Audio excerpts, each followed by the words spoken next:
दोस्तों आज हम यहाँ चर्चा करेंगे कि पढ़ाई के प्रति इमोशन को कैसे डेवलप किया जाए। जिस तरह से माता पिता अपने बच्चों के प्रति इमोशन को कैसे डेवलप करते हैं, ठीक उसी तरह इसमें भी होता है। इसे माता पिता अपने बच्चे के बारे में सोचते आ रहे हैं, बचपन से उससे बात करते आ रहे हैं, तो उनके प्रति उनका इमोशन जग जाता है। तो यहाँ भी क्या है, अगर पढ़ाई के प्रति इमोशन जगाना है तो आपको क्या होगा, उस पढ़ाई के बारे में सोचना पड़ेगा।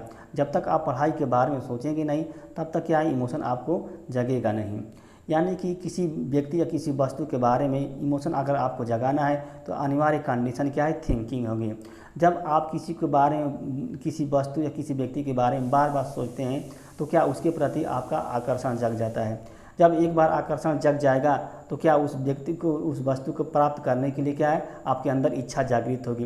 जब इच्छा जागृत होगी तो उसके आप उसके क्या एक्टिव हो जाएंगे उस कार्य करने के लिए। इसी तरह क्या है, पढ़ाई में होती है। जब पढ़ाई के बारे में लगातार आप सोचेंगे तो आपके अंदर इच्छा धीरे धीरे जागृत हो जाएगी। जब इच्छा जागृत हो जाएगी तो क्या उसको प्राप्त करने के बारे में क्या है, एक्टिव हो जाएंगे, कुछ करना स्टार्ट कर देंगे। जैसे मान लीजिए आपको इतिहास है, इतिहास आपको पढ़ने में मन नहीं लगता है, यानी कि इतिहास के प्रति आपका लगाव, इमोशन है ये नहीं है।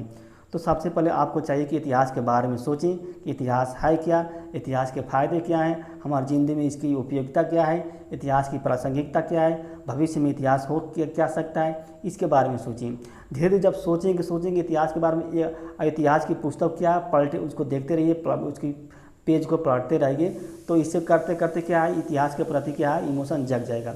जब इतिहास के प्रति इमोशन जग जाएगा तो आपके अंदर क्या है, इतिहास की किताब जो है उसको पढ़ने की इच्छा, आपके अंदर इच्छा जागृत होगी।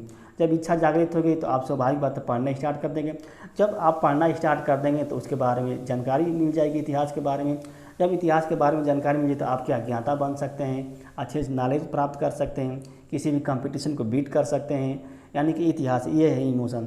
तो स्वाभाविक बात है कि किसी की वस्तु के, किसी किताब के प्रति इमोशन जगाने का आसान ही तरीका ये है कि आप उसके बारे में सोचें। जब तक आप सोचेंगे नहीं तब तक आपके अंदर क्या है, उस किताब के प्रति आकर्षण या इमोशन जगेगा नहीं। और जब इमोशन जगेगा नहीं तो आप चाहे जितना पढ़ेंगे वो आपको समझ में नहीं आएगा, आपके मस्तिष्क से क्या है, वो बाउंस कर जाएगा।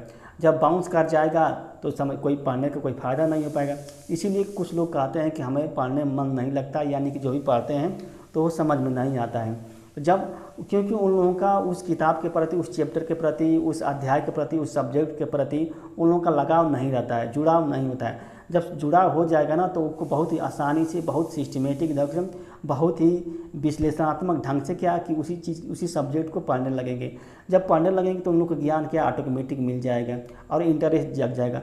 अब धीरे धीरे इंटरेस्ट जगते जगते क्या है, आपका क्या डूब जाएंगे, रम जाएंगे और पढ़ाई आपकी स्टार्ट हो जाएगी। दोस्तों नमस्कार।